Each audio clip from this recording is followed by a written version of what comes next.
आज मैं आपको एक बड़ी महत्वपूर्ण बात बताने जा रहा हूँ। श्रीमद् भगवद गीता जी में एक श्लोक है, दुष्टमेवं स्वजनम कृष्णम युयुत्सुम समुपस्थितम सीदंति मम गात्राणि मुखम च परिशुष्यति वेपथुश्च शरीरे में रोमहर्षस्य जायते गांडीवम संस्कृते हस्ता त्वक्चय परिधयते न च शक्नोमि अवस्थातुम भ्रमतीव च मे मनः।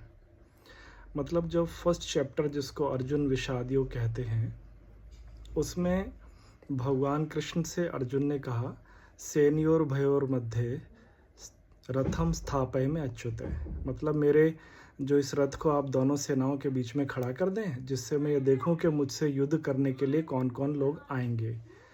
अब जब वो युद्ध में वो रथ खड़ा कर दिया कृष्ण जी ने, तो उन्होंने फिर ये देखा कि मेरे तो जो लड़ने वाले लोग हैं अपने ही हैं, चाचा ताऊ मामा भाई भतीजे और सब जितने भी रिलेशनशिप होती है वो सब है। तो अब ये जो दुष्टमेव स्वजनम कृष्णम है, इस श्लोक में ये बताया गया है कि उनको शरीर के अंदर 8 एंग्जाइटी के और डिप्रेशन के विकार हुए।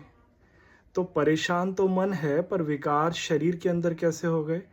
तो शरीर के अंदर विकार तब आते हैं जिसको साइकोलॉजी में कहते हैं साइकोसोमेटिक डिजीज़, यानी कि मन अगर खराब हो, बीमार हो, दुखी हो, परेशान हो, तो बॉडी क्या करती है, सिम्टम देने लग जाती है।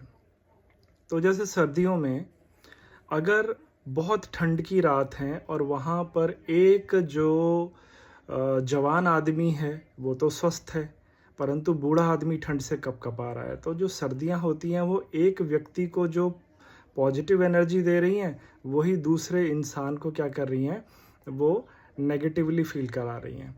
तो अब एक बात और समझनी है, जो नेचर है, जो हमारी प्रकृति है, वो क्या है, शक्तिमान को सपोर्ट करती है, शक्तिहीन को नहीं करती। तो जहाँ पर शक्तिमान जवान और स्वस्थ आदमी उस सर्दी से बेनिफिट ले रहे हैं, वहीं पर ही बच्चे, वृद्ध, कमज़ोर या बीमार आदमी उस सर्दियों से परेशान हैं।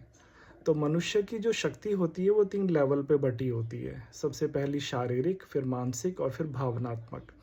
मेरा आपसे कहना ये है कि मनुष्य को अपनी तीनों शक्तियों का बराबर ध्यान रखना चाहिए। अगर आप शारीरिक रूप से कभी वीक हैं, अक्षम हैं, तो उस पर ध्यान दें। और कभी भावनात्मक रूप से भी आप वीक हो सकते हैं। जैसे अर्जुन को देखेंगे तो वो क्या है, इमोशनली बहुत वीक हो गया था, जिसकी वजह से फिर पूरी श्रीमद् भगवद गीता चली। और कभी कभी लोग मानसिक रूप से भी अस्वस्थ हो जाते हैं। तो हम मनुष्यों को तीनों लेवल पर अपनी तीनों शक्तियों का लगातार